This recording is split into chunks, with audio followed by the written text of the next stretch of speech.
Listen, I know what you're thinking. YouTubers love to farm people with the fucking This changes everything!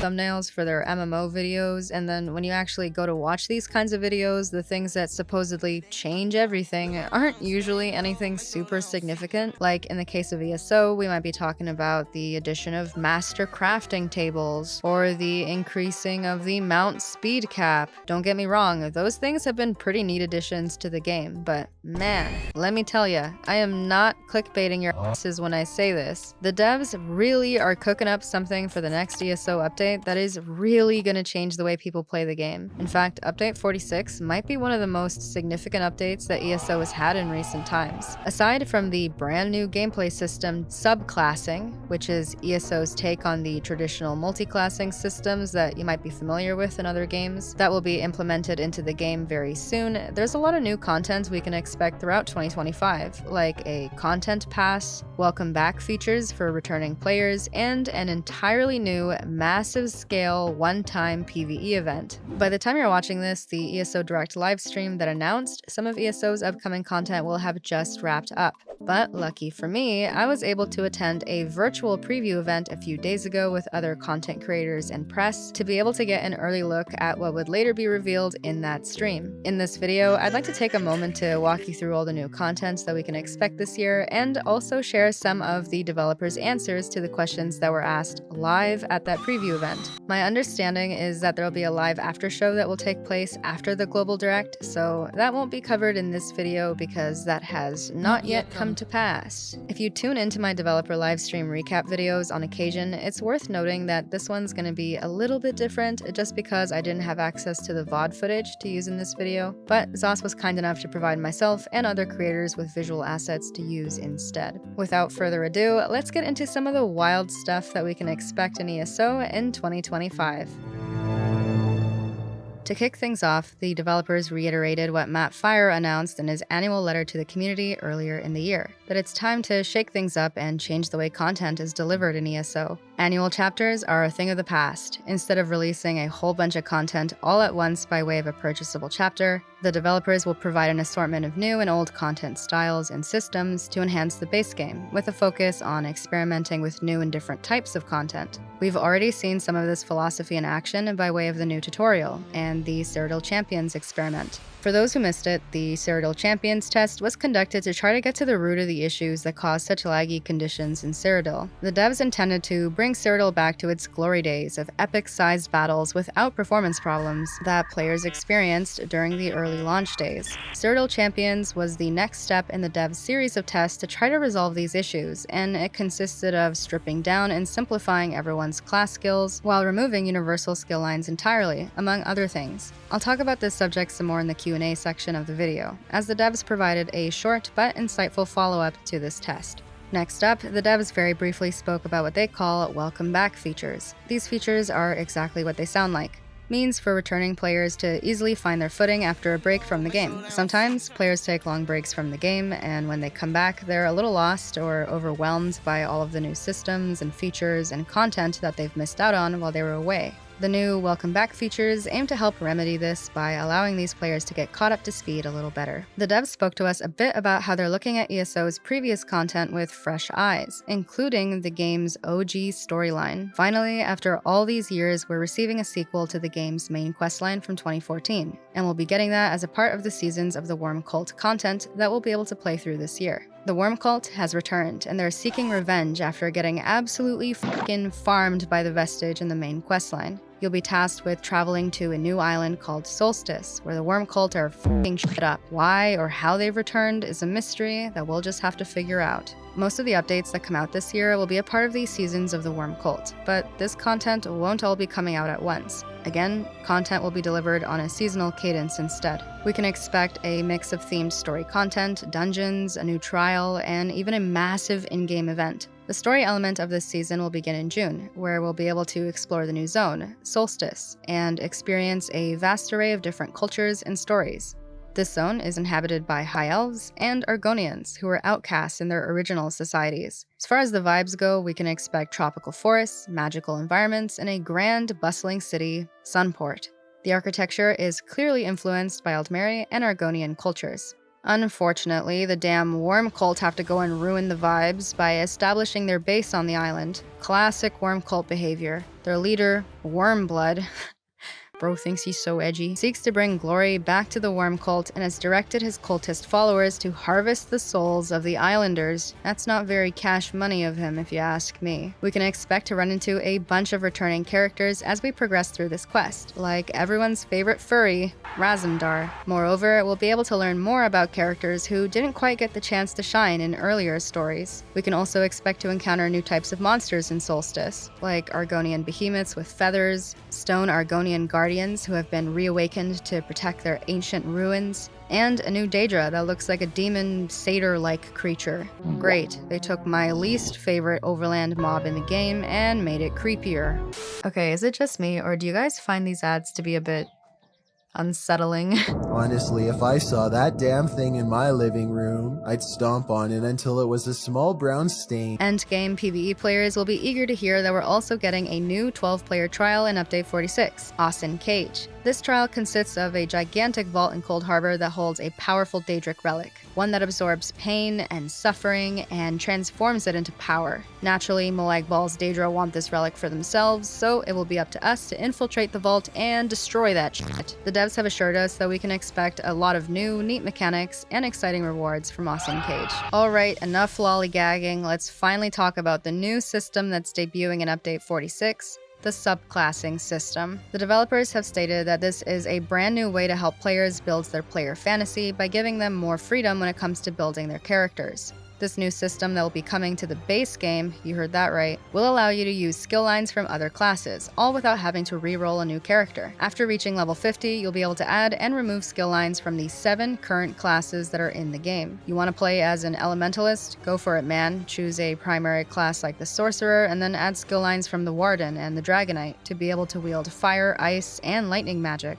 Or maybe you want to run the ultimate zoo build and have a zerg of little critters and creatures following you wherever you go. If so, you can choose a primary class like the Warden, and then slot pet skills from the relevant Sorcerer and Necromancer skill lines. All of your skill progression will be account-wide for subclassed abilities, and if you haven't played certain classes before at all, you'll be able to unlock these skill lines through other means. If you PvP in ESO, then you may be familiar with the term player versus door, or PvDoor, as the cool kids say these days.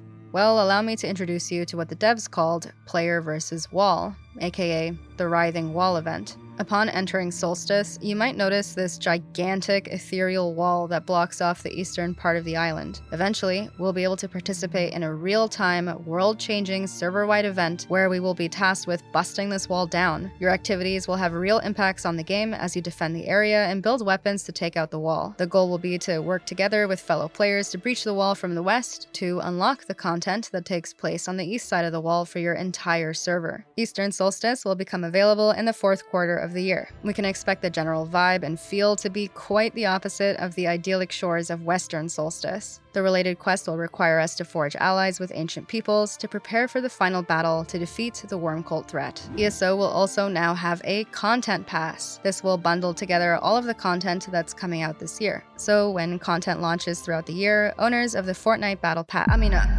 ESO Content Pass, will be able to immediately have access to it. To wrap up the show, Rich Lambert shared that the Seasons of the Worm Cult Prologue quest is already available. Although this seasonal model is so far looking an awful lot like the usual content publishing schedule that we've come to expect from ZOS, future seasons may not run as long as this year's season. They may only be 3 or 6 months long, for example, and they'll explore a variety of themes. We could also get remixed seasons, where we get content that revisits older stories and regions. As a hint for a potential future season, Rich said this much, quote-unquote, "We know."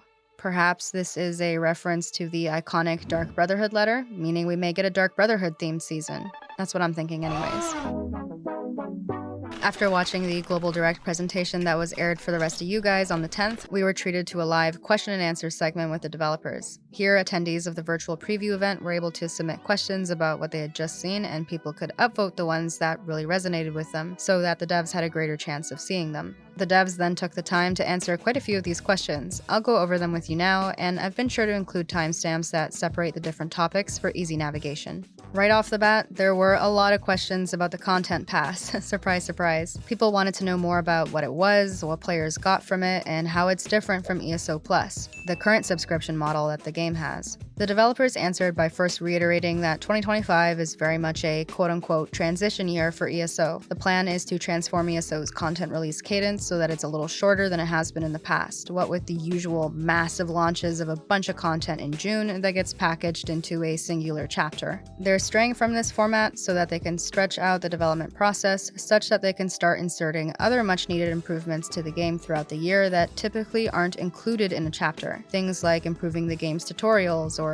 making the starter islands more visually appealing, which are things that they've already done actually. The content pass then complements this content release cadence. It will consist of the Fallen Banners dungeons that were released earlier in the year, as well as Seasons of the Worm Cult Part 1 and 2, the Player vs. Wall event, and the Feast of Shadows dungeon that will drop later in the year. Players with ESO Plus will continue to get dungeons as per normal, that will not be changing. But players who purchase the content pass will have access to all the content that's coming out that's associated with this season. In this case, this season is lasting a year long, but future seasons may be shorter. Someone asked if the developers intend to continue to find ways to further incentivize ESO Plus in the future. The devs' answer to this question was, and I quote, "Yes."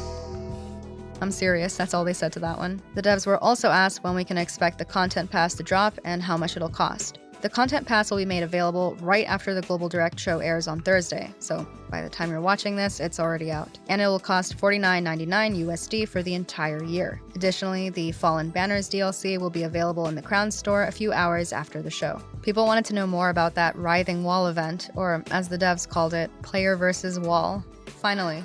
PV Wall. The devs stated that this is a massive server-wide event. This means that each server will have its own progression throughout the event. Players will also be able to contribute to and participate in this event without even having access to Solstice, and likewise being able to go into the zone. You'll be tasked with gathering resources, building camps, and sieging the wall to unlock the second half of the zone. While the devs were on the topic of PV Wall, some attendees asked some other related questions, like if this event would be a one-time event where the entire player base is tasked with completing certain objectives to progress towards some goal to unlock rewards, the way we've seen with some zone-related events like the recent Fallen Leaves of Westfield event, or if this would be something different. The devs suggested that this event would be much different. It's also a one-time event, but if you end up missing it, there'll be ways that you'll be able to play through most of it in the future. Someone asked, what if the wall doesn't get breached? Rich replied by stating that the goal of the event is that the server has to destroy this wall to unlock the new area in the zone, so if the wall isn't breached, rip bozos, I guess. Okay, well, he didn't say that last part. Someone else asked if the content pass was necessary in order to participate in the event.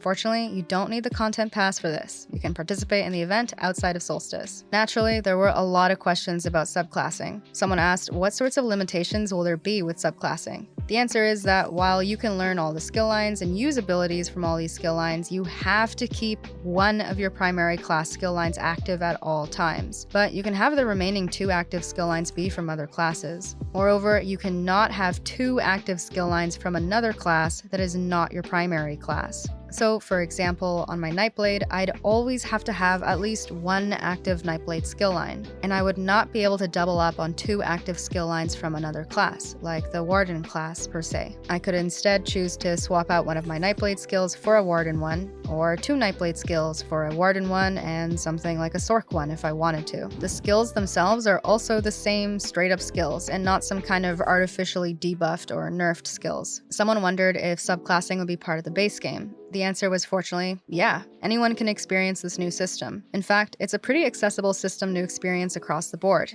If you only have one character, you can train the skill lines from other classes through that character. If you have other characters with completed skill lines, you can unlock their skill lines right away as well. However, you do have to own the DLC classes like the Arcanist in order to unlock their respective skill lines. Someone was wondering how class sets from the Infinite Archive would work in this new update. Class sets will always be specific to your primary class. If you slot skills from other classes, you won't actually be changing your primary class, so class sets work with whatever is the main class that you initially chose during the character creation process. Someone asked if skill line experience levels will be retroactive. To clarify, the devs asked if the person meant that if they already have skill lines maxed out on a class, will they be completely maxed out on other characters? The answer was no. You'll have to relevel that skill line on that other character through the subclassing system. Alright, moving on to Cyrodiil Champions. Someone asked how the test was received, what did the devs learn from the test, and how does the team want to move forward? Supposedly, the test was extremely successful. The devs have been doing a lot of work to try to bring down how consumptive Cyrodiil is on the servers, but they've never been able to find a solution the traditional way. So they've been able to finally make some progress by starting all over and making base abilities that are performant, making sure Cyrodiil works with those conditions, and then using that as a foundation to then gradually add back in more functionality to the game. They plan to add back weapon lines and item sets and other things until they get to the point where they have enough quote-unquote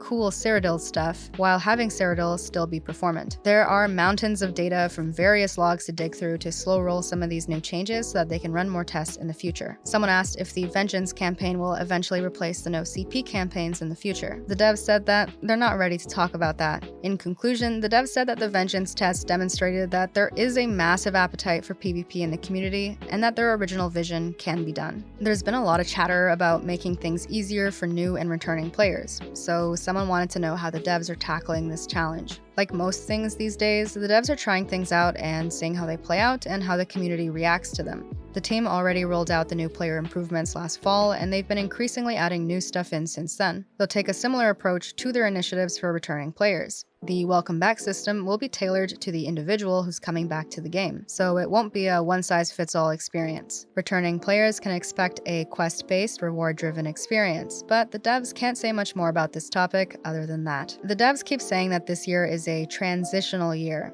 Throughout the community, rumors have been circulating that this means there's going to be a content slowdown incoming, especially seeing as the game's 10 years old now. Thus, someone was wondering if the overall amount of content this year is equal to that of previous years. The devs said that when you look at the new zone, it's about the same size of a chapter zone, just split in half. We'll get the second half later in the year. The production value of the wall event is insane, they assured us, and subclassing is a pretty major feature. Plus, we can expect some other significant things this year that were not disclosed in the show. Matt Fire chimed in to say, quote-unquote, "It depends what you mean by content. It's possible that at some point we could go a year without a new zone, but this would just mean that the dev team would be focusing their efforts on other cool things somewhere else, like reworking base game stuff or adding new features." To add to this discussion, someone asked, with the new seasonal approach, is there something you've been wanting to do for a while now that never fit into a chapter? The devs said yes, lots of things, like making Cyrodiil better. The seasonal content schedule will grant the devs more flexibility to do those things instead of being shoehorned into the development of chapter-related content. Someone asked when the new trial is coming. We can expect the new trial in June for the first part of the Seasons of the Worm Cult. The team has supposedly outdone themselves again and has come up with crazy, complicated, and involved fights for that trial. Alright, that wraps up the virtual preview event that I was invited to. The Update 46 public test server will be up and running on Monday, April 14th, so everyone will have the chance to log in and experience the new content for themselves. Until then, what do you guys think about all the content that we're getting this year? And that'll do it for me today. Thank you guys for watching, and shout out to my YouTube members for their additional support. I'll see you guys in the next video. Cheers.